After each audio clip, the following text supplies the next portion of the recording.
오늘 우리가 읽은 본문은 너무나 유명한 말씀입니다. 흔히 선한 사마리아인의 비유다. 교회 학교 때도 이 본문을 가지고 제가 옛날에 인형극을 참 많이 한 그런 본문이에요. 여러분들 다시 설명을 드리지 않아도 내용을 잘 아시죠. 그러나 다시 또 말씀을 제가 드립니다. 어느 날 예수님께 한 율법 교사가 나옵니다. 율법 교사는 율법 전문가, 그 당시에 유대 사회에서 지도층이라고 할 수 있는 사람입니다. 율법에 정통한 사람들. 그런 사람이 예수님께 나왔는데 그 나온 목적이 좀 불순합니다. 그게 뭐냐 하면은 예수님께 말씀을 들으려고 나온 게 아니라 성경은 예수님을 시험하려고 나왔다는 거예요. 그러니까 예수님을 시험했다. 예수님의 말씀의 트집을 잡고 종교법으로. 그래서 바리새인들과 똑같은 그 부류의 사람들이에요. 당시에 바리새인들도 얼마나 예수님을 못 살게 했습니까? 하여튼 고소할 조건만 찾으려고 신경 썼던 사람들인데, 그런데 이 사람이 예수님께 나와서 질문을 던집니다. 그 질문이 사실 그 질문 자체는 너무 귀한 거예요. 뭐냐면은 내가 무엇을 하여야 영생을 얻을 수 있습니까? 영생이라는 질문. 마태복음 19장에서도 부자 청년이 나와서 내가 어떻게 하면 영생을 얻을 수 있습니까? 우리가 말하면 이제 구원의 문제 아니에요. 영생에 대한 문제를 질문을 해요. 그러니까 아마 그에게도 영생에 대한 갈구, 그것이 있었던 거죠. 그러니까 예수님이 이미 그를 잘 알고 계셨어요. 그가 율법 교사인 줄 알고 계셨던 주님이 그럼 네가 알고 있는 율법에는 뭐라고 기록되어 있느냐? 바로 대답을 합니다. 네 마음을 다하며 목숨을 다하며 주 너의 하나님을 사랑하고 또 이웃을 네 자신과 같이 사랑하라 그랬습니다. 그러니까 예수님이 그래, 그 말이 얼마나 그 좋은 말씀이냐. 맞다. 그런데 그 말한 대로 행하라는 거예요. 행하라 그랬어요. 실천하라. 그러면 네가 살 것이다. 그 대답을 들은 율법교사가 오늘 말씀해 보면 자기를 더 잘 보이게 하려고, 옳게 보이려고 또 질문합니다. 그러면 내 이웃이 누구입니까? 그렇게 얘기를 해요.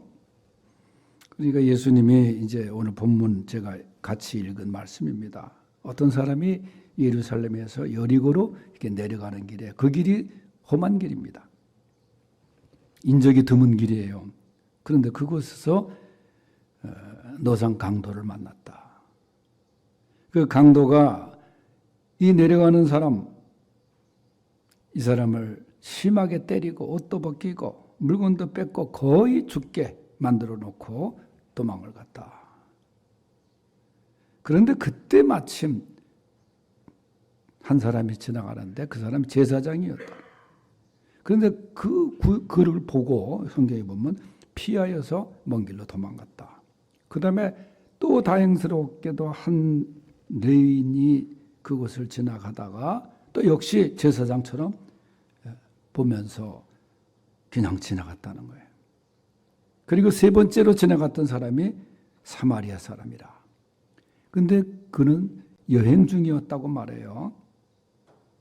목적지를 향해서 가던 사람입니다. 그러면서 그를 보고 불쌍히 여겨서 다 피하여 지나갔는데 이 사람은 가까이 다가가서 자기 나귀에 싣고 있었던 기름과 포도주를 상처에 붓고 싸매주고 자기 나귀에 태워서 마을로 내려가서 주막에서 밤새도록 정성껏 간호해 주었다.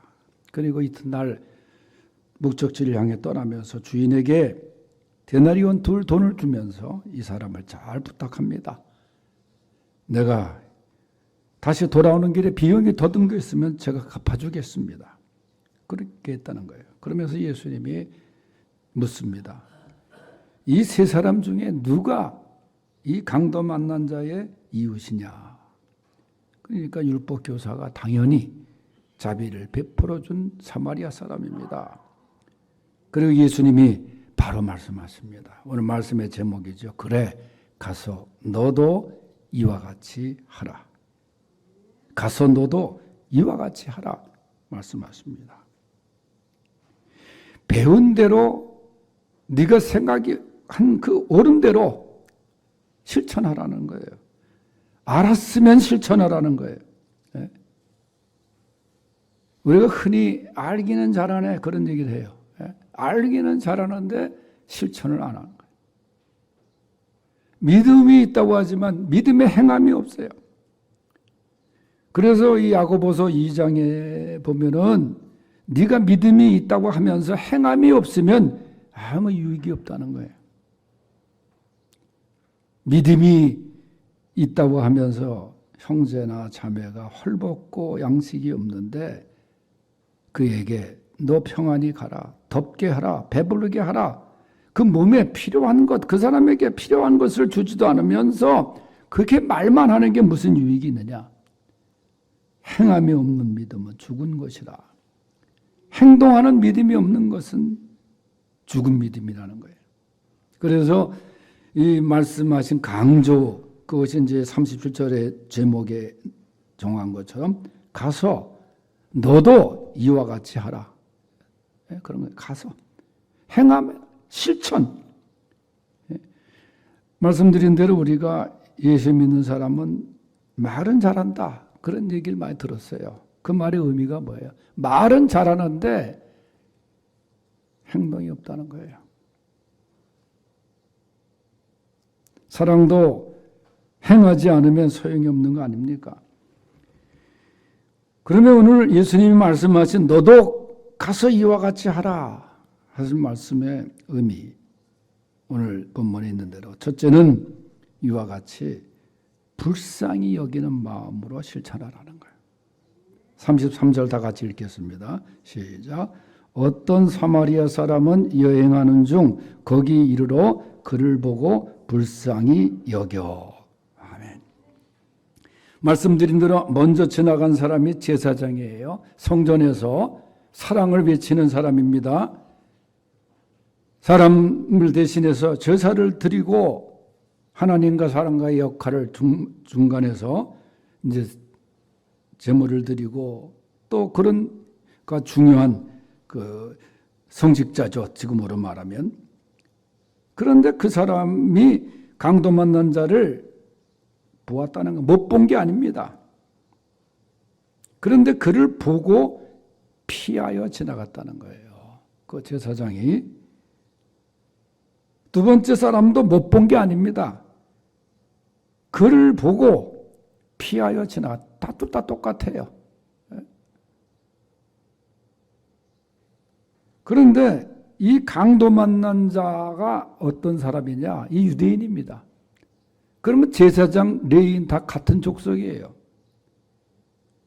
그런데도 구하지 않았어요. 도와주지 않았어요. 그런데 세 번째 사람은 사마리아 사람이에요. 여러분, 이 사마리아 사람의 배경은 정말 유대인들이 이 이방과 같이 혼혈적인 그런 족속이라고 해가지고 아주 개무시 당했던 사람들이 사마리아 사람들입니다. 그 배경 중에 하나가 여러분 요한복음 4장에 보면은 남들이 다 쉬는 시간에 정오 대낮에 여인 하나가 야곱의 우물가에 물을 기르러 나오지 않습니까? 홀로 나온 거야, 홀로. 그럴 수밖에 없는 게 유대인들이 같이 물을 기는 걸 보면은 이 여자가 나온 걸 보면 얼마나 개무시하고 구박하고 말이죠. 손가락질하고. 그러니까 그 눈을 피해서 사마리아 사람이기 때문에 조용하게 그 대낮에 뜨거운 더위에 물을 길러 나온 거예요.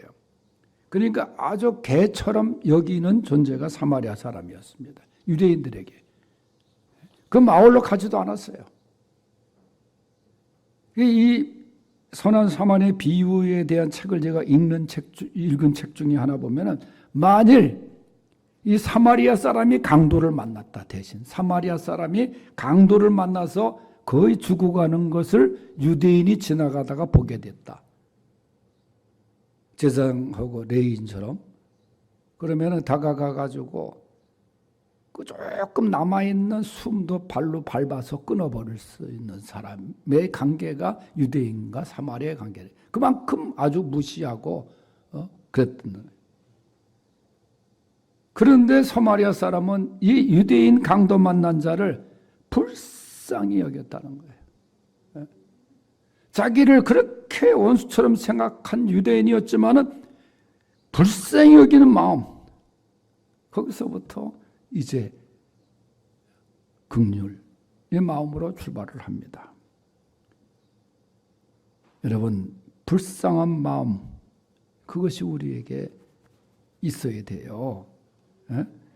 그 불쌍한 마음으로 출발하는 거예요. 예수님도 긍휼히 불쌍히 여기사, 복음서에 보면은 많은 사람들이 예수님께 나왔을 때 불쌍히 여기사 오병이어의 기적을 주셨고 먹을 것을 주셨고 불쌍히 여기사 환자들을 고쳐주시고 그러지 않았어요. 사마리아 사람은 자신을 무시했던 유대인이었지만은 불쌍히 여기사 그랬어요. 불쌍히 여기서 그를 도와주었다는 거예요. 제사장인 레인이 분명히 보았습니다. 그러나 못 본 게 아니에요. 그런데 피하여 지나갔다. 뭐 핑계 댈 수도 있어요. 제사장은 시신을 만지면 안 되니까. 뭐 근데 아직 안 죽었잖아요.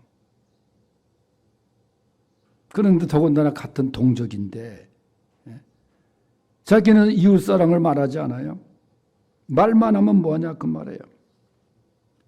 정말 불쌍한 마음으로 돌보았던 이 사마리아 사람. 최근에 끔찍한 사건들이 우리 주변에서 또 가까운 저 서연에서 발생하지 않았어요. 그런데 그 상황 속에서 한 고교생 윤도일이라는 고등학생이 흉기를 들고 범인이 왔다 갔다 하는 그 상황 속에서 부상을 입은 젊은 남녀를 붙잡고 계속 지혈을 하면서 30분 넘도록 응급처치를 하고 있었다는 거예요. 자기도 생명의 위험을 느낄 수밖에 없는 상황 아닙니까? 피 흘려 쓰러진 사람을 보자마자 달려간 거예요. 범인이 올까 걱정도 되었지만 계속 상처를 손으로 눌러서 지혈을 시킵니다. 그래서 병원으로 나중에 후송이 되지 않아요? 이게 쉬운 일입니까? 정말 사마리아 사람 같은 그런 귀한 우리 학생이었어요. 불쌍한 마음으로, 불쌍한 마음, 여러분 주님이 주시는 마음이에요. 그게 나에게 그런 마음이 올 때 여러분 행동할 수 있길 바랍니다. 그것만 간직하면 안 돼. 행동할 수 있어야 되는 거예요. 두 번째, 이와 같이 데리고 가서 돌보아 주라는 거예요. 34절 다 같이 읽겠어요. 시작. 가까이 가서 기름과 포도주를 그 상처에 붓고 싸매고 자기 짐승에 태워 주막으로 데리고 가서 돌보아 주니라. 여러분, 여행이라는 사람, 여행객의 시간은 얼마나 소중합니까? 그런데 여행 중에 멈추고 강도 만난 자에게 가까이 가서 먼저 응급처치를 하잖아요. 불쌍한 마음 속에 다가갑니다. 함께합니다. 멀찍이 떨어져서는 여러분 절대로 사랑을 행할 수가 없어요. 사실 여행보다도 그 한 생명, 천하보다도 귀한 생명 아니에요. 네. 가끔 보면은 미국에서 오는 비행기, 유럽에서 오는 비행기 안에서 응급 환자가 발생하면 그 소식을 들은 기장이 방송을 합니다. 먼저 기내에 의사 선생님이 계십니까? 찾아요. 응급처치를 하거든. 그 없어요. 그 해결이 될 기미가 보이지 않으면은 승객에게 양해 방송을 합니다. 이 비행기는 다시 회항을 하겠습니다. 그 한 생명, 그 한 환자를 위해서 비행기가 다시 출발했던 또 가까운 공항, 병원이 있는 공항 근처에 거기에 비행기를 다시 회항을 시키지 않아요. 이 아픈 사람 한 생명을 살리기 위해서. 사마리아 사람은 자신에게 있던 소중한 기름 포도주를 그 사람 상처에 붓습니다. 싸맵니다. 아마 당시의 기름과 포도주가 식용으로 사용도 되었지만은 치료하는데 사용한 것으로 봐요. 그래서 야고보서 5장 14절 말씀에 보면은 병든 자가 있으면 주의 이름으로 기름을 바르며 그를 위하여 기도하라 하지 않았습니까? 특히 본문을 기록한 사람은 누가입니다. 누가는 직업이 의사였습니다.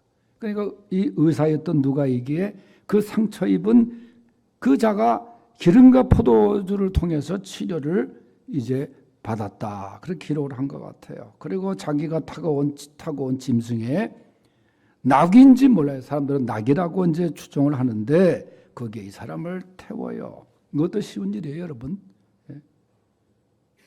피투성이의 사람을 지금으로 말하면 자신이 그 타고 다니는 승용차에 그 피가 범벅이 된 사람을 태워서 말이죠. 제가 언젠가 얘기한 것으로 기억이 됩니다만 제가 83년도에 저 서울의 교회에 있을 때 교육자 수련회 갔다 오다가 저 경기도 이천 지나서 고개에서 비 오는 날 12톤 트럭이 우리가 타고 있는 교회 버스를 받아가지고 이 굴르지 않았어요. 그래서 제가 맨 뒤에 앉아 있다가 저는 창문으로 뛰쳐나오고 여러분 그때 제가는 이렇게 해서 죽는구나. 비유가 억수로 쏟아지는 한밤중 10시경에 차가 굴르는데 이래서 죽는구나. 그럼 막 스쳐 지나가는 거야. 쫙 그냥 필름이. 내가 그 과거에 그런 게 참.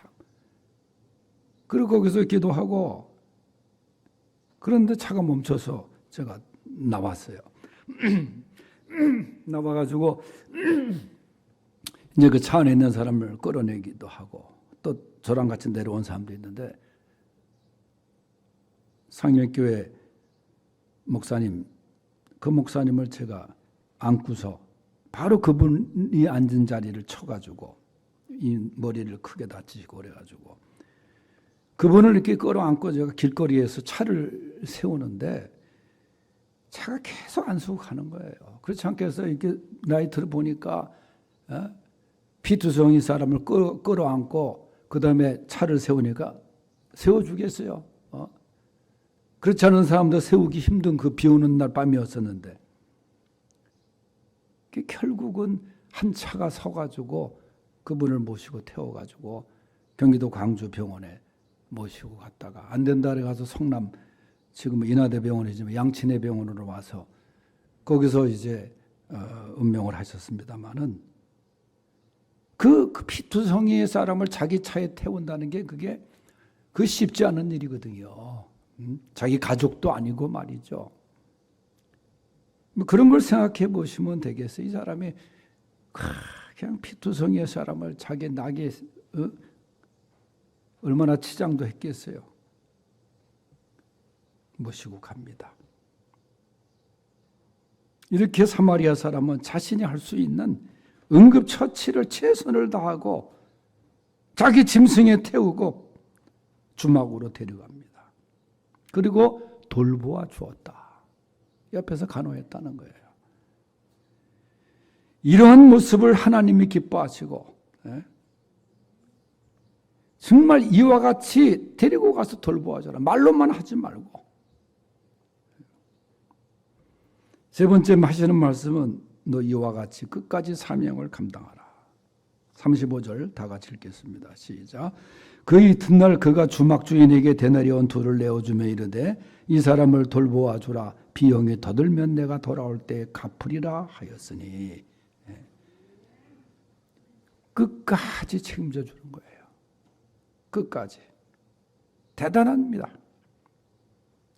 자기가 갖고 있던 수중에 데나리온 돌을 주면서 데나리온은 한 데나리온이 남자들 품삯이었습니다. 내가 이것밖에 없지만은 이거를 내가 비용을 드릴 테니까 더 들 수밖에 없죠. 들면 내가 돌아올 때 갚아주겠습니다. 이런 보살핌 속에 위기를 넘기죠. 그래서 계획했던 여행을 중단할 수가 없어서 이 사람은 떠나게 됩니다. 미래까지, 나중까지 부탁을 하는 거예요. 철저하게. 그러니 주막 주인이 신뢰할 수밖에 없죠. 그가 떠난 후에도 정성을 다해서 주막 주인이 보살펴 주었을 것입니다.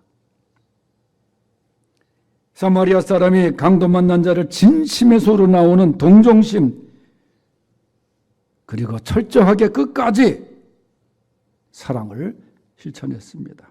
중단하지 않았습니다. 나중까지도 생각했던 그 이웃사랑의 선한 사마리아 사람. 아무리 사랑의 출발이 좋아도 중도에 포기하거나 중단하는 것은 그건 의미가 없어요. 우리에게 주신 사명 마찬가지입니다. 끝까지 힘을 다하여 수고해야 되는 거예요. 이 말씀을 하신 예수님이 이제 예수님을 시험하기 위해서 던진 질문, 주인공인 율법사를 향해서 이제 예수님이 질문하시죠. 너는 이 세 사람 중에 제사장 레인 사마리아인 중에 누가 강도 만난 자의 이웃이라고 생각하느냐? 사실 이 질문의 답은 어린아이도 다 대답할 수 있는 질문이고 답이 될 수 있어요. 당연하죠. 한국하고 일본하고 축구하면 어디가 이겼으면 좋겠어? 그거 똑같은 거 아니에요? 예? 자비를 베푼 사마리아 사람입니다. 그래, 맞았다. 그리고 오늘 설교의 핵심입니다. 가장 중요한 말씀을 하시는 게 누구나 다 어떤 사람이 좋은 사람인지 안다. 누가 좋은 이웃인지 안다. 문제가 뭐냐?